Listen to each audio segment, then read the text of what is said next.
Welcome to Pallavi TV. Municipal ఎన్నికల schedule అయితే release అయింది. నామినేషన్ల ప్రక్రియ కొనసాగుతా ఉన్న పరిస్థితి కనిపిస్తుంది. రాష్ట్ర వ్యాప్తంగా 118 మున్సిపాలిటీలు, 7 నగరపాలిక సంస్థల్లో ఎన్నికలు జరగబోతా ఉన్నాయి. ఫిబ్రవరి 15 లోపు ఎన్నికల ప్రక్రియ మొత్తం పూర్తిగా ఉంది. ప్రస్తుతం మనం సిద్దిపేట జిల్లా చేర్యాల మున్సిపాలిటీలో ఉన్నాం. చేర్యాల మున్సిపల్ ఆఫీస్ ముందున్నాం. ఈ చేర్యాల మున్సిపాలిటీలో భిన్న పరిస్థితులు ఉంటాయి.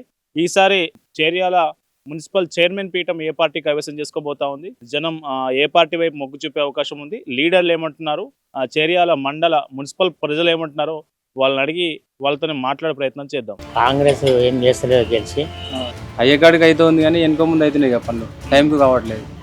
చేర్యాల్లో 13,000 పైచీలకు ఓట్లున్నాయి. ఒక్క ఓటరు అభివృద్ధి కావాలంటే ఓటును అమ్ముకోవద్దు. నమస్తే పెద్ద మనిషి, ఏం పేరే? శివయ్య. చేర్యాల మున్సిపాలిటీకి ఎన్నికలు వస్తూ ఉన్నాయి.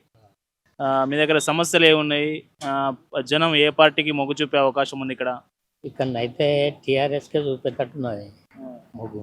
ఎందుకట్లా? ఎందుకు అని అంటే ఇది మన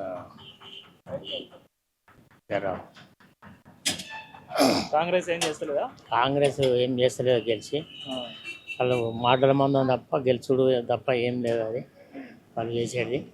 ఇప్పుడు ఈ టీఆర్ఎస్ అయితే మాత్రం కొద్దిగా ఆయనే మొగ్గు చూపెట్టాం. ఏం సమస్యలు మీ దగ్గర? సమస్యలు మీరు జనం బాగా ఇబ్బంది పడుతున్న సమస్యలు ఏమున్నాయి చేర్యాల? చేర్యాల సమస్యలు అని అంటే ఇక కోతులు అయితే బాగున్నది. కోతులు అది బాగున్నది. కోతులు అయితే మొత్తం ఖరాబ్ చేస్తున్నాయి, మొత్తం ఇది చేస్తున్నాయి. వేరే సమస్యలు అని అంటే ఈ రోడ్డు ఇక్కడ ఈ రోడ్డు పక్కకు బాగా లేదు, ఇది చేస్తలేదు. ఇగో ఇక్కడ ఈ రోడ్డుకు అది ఇది బాగా చేస్తలేరు. ఏం పేరే? ఇప్పుడు మీ దగ్గర మున్సిపల్ ఎలక్షన్స్ వస్తూ ఉన్నాయి కదా, మీ దగ్గర సమస్యలు ఏమున్నాయి? జనం ఏ పార్టీ వైపు మొగ్గు చూపే అవకాశం ఉంది? ఎట్లా ఉంది? రెండు తగ్గపోరే ఉంటుంది. బీఆర్ఎస్ కాంగ్రెస్ పోటాపోటీ ఉంటాయి, కాకపోతే వర్క్ బరాబర్ లేదు. గల్లీలలో మోరీలు అని డ్రైనేజీ ఒకటి, ఇది రోడ్లు చక్కగా లేవు, వాటర్ సరిగ్గా రావట్లేదు, కొన్ని సమస్యలు ఉంటాయి. కాకపోతే ఏ పార్టీ అనేది గ్యారంటీ లేదు, రెండు తగ్గపోరు ఉంటుంది అంతే. 12 వార్డులు చేర్యాల్లో. కాంగ్రెస్ వచ్చిన రెండు సంవత్సరాలే మన అభివృద్ధి జరిగింది.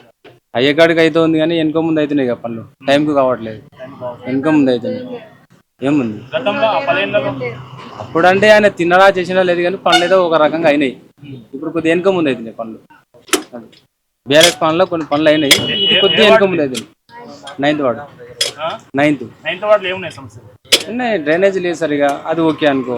సీసీ రోడ్లు లేవు సరిగా, ప్రాబ్లం చాలా. ఆ ఇల్లు అని, ఆ మోరి అని, అక్కడ చెరువు గడ్డ నల్ల అంటే మామూలుగా వస్తుంది, దాని వాటర్ వస్తుంది. ఏం పేరేనా? నా పేరు నరేషే. ఏం నడుస్తుంది ఇప్పుడు? మున్సిపల్ ఎలక్షన్స్ వచ్చాయి మీ దగ్గర, పార్టీలు హామీల మీద హామీలు ఇచ్చినాయి. రెవెన్యూ డివిజన్ మేమే ఇస్తామంటే మేమే, చేర్యాల అభివృద్ధి మాదే అంటే మాదే, లేదంటే ఇంకా చెరువు సుందరీకరణ మాదే అంటే మాదే. ఇట్లా హామీలు వాళ్ళే ఇచ్చుకోరు. పనులు ఏమైనా జరిగితే, అభివృద్ధి మేమే చేసినామని చెప్పుకుంటా ఉన్నారు. చేర్యాల పరిస్థితి మాత్రం ఏం మారలేదని జనం అంటా ఉన్నారు. నువ్వు ఒక చదువుకున్న యువకుడిగా, ఒక రాజకీయ స్పృహ ఉన్న వ్యక్తిగా ఏం చెప్తావు? అయితే చేర్యాలకు సంబంధించి ఎప్పుడు మనం కొత్తదనము మేము ఏమనుకుంటామంటే చేర్యాల అభివృద్ధి జరుగుతుంది అనుకుంటాం.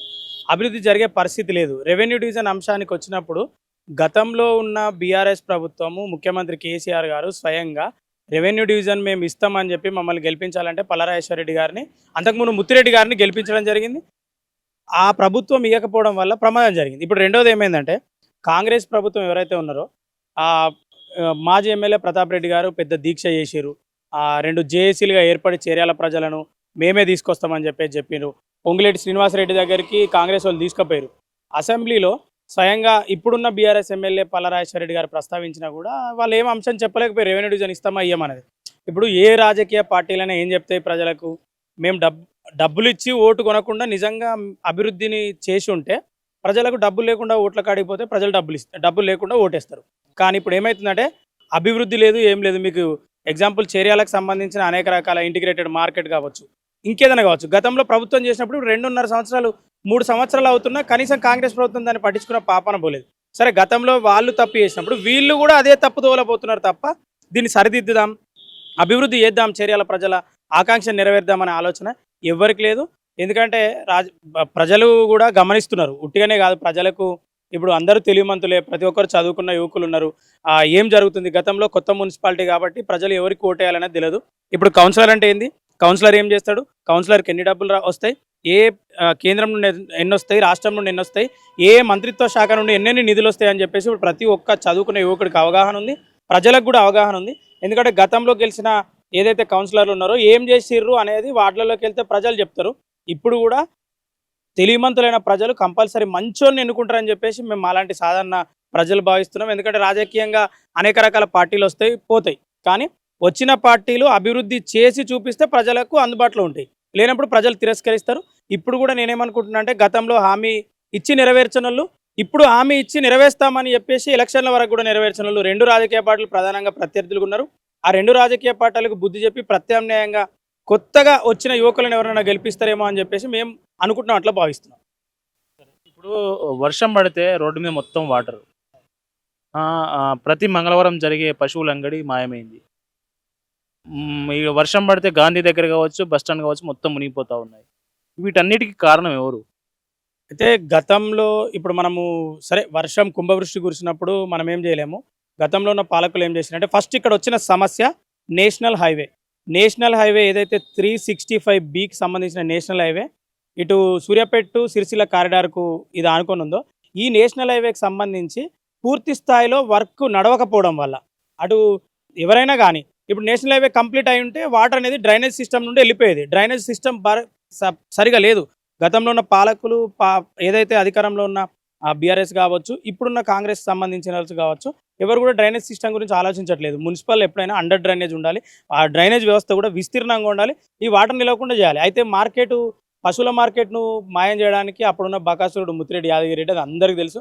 ఎందుకంటే ఆయన భూమి మీద కన్నేసిండు, ఆ భూమిని రిజిస్ట్రేషన్ చేసుకుంటూ మళ్ళీ ఒక డ్రామా ఆడి మళ్ళీ నేను ఎలక్షన్లకు వస్తున్నా అని చెప్పేసి తన బిడ్డను తుల్జాబావాన్ని తీసుకొచ్చి మళ్ళీ మున్సిపల్కి చేస్తున్నాను. ఇక్కడికి కూడా మున్సిపల్ లేదు అంటే అది మాయం చేయడానికి గత ప్రభుత్వం కారణము, టీఆర్ఎస్ ప్రభుత్వంలో ఉన్న నాయకులే కారణం.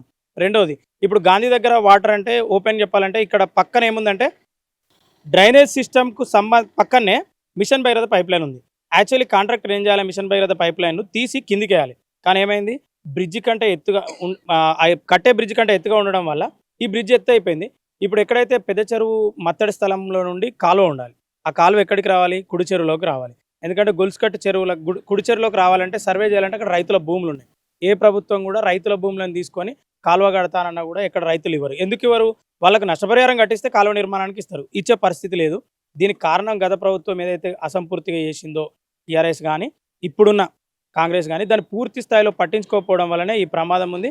ఆ రాజకీయంగా వీళ్ళే అసలైన కారకులు, అభివృద్ధి కాకుండా కావడానికి కారణం కాంగ్రెస్ ఇటు బీఆర్ఎస్ రెండు రాజకీయ పార్టీ నాయకులే. ఈ రెండింటి వల్లనే ఇప్పుడు చేరేలా అభివృద్ధి కాకుండా ఉంది. నేషనల్ హైవే కూడా డ్రైనేజ్ సిస్టమ్ మీరే గమనించవచ్చు, ఎక్కడ పోయినా చూడండి కంప్లీట్ కాలే, పూర్తి కాలే. రోడ్డు విస్తరణకు సంబంధించి 5 feet కట్ చేయాలి, ఎక్కడ కట్ చేయాలి, మున్సిపల్ పట్టించుకోలే, గతంలో ఉన్న కౌన్సిలర్లు పట్టించుకోలే, ఎవరు పట్టించుకోకుండా ఓన్లీ ఉందా రోడ్డు వేసినామా అయిపోయిందా, ఇదే అభివృద్ధి అంటే మసిబూసి మారేడుకాయ చేయడమే తప్ప ఎక్కడ అభివృద్ధి లేదు. ఇదైతే వాస్తవం. ఇప్పుడు చదువుకున్న యువకులకు కావచ్చు, చదువుకున్న మహిళలకు కావచ్చు, ఏం చెప్తావు ఒక యువకుడిగా? మీరు ప్రశ్నించడం గురించి ఏం చెప్తావు? ఒకటే, చదువుకున్న యువకులకు, మహిళలకు, విద్యార్థులకు, మేధావులకు ప్రతి ఒక్కరికి నేను చెప్పేది ఒకటే, చేర్యాల్లో 13,000 పైచీలకు ఓట్లున్నాయి. ప్రతి ఒక్క ఓటరు అభివృద్ధి కావాలంటే ఓటును అమ్ముకోవద్దు.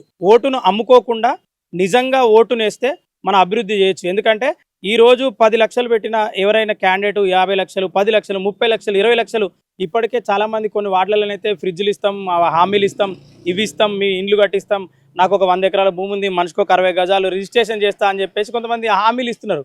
ఇవి ఏమవుతున్నాయంటే నెరవేర్చని హామీలు ఇచ్చి ఊరిని దోచుకోవడమే తప్ప ఏం కాదు.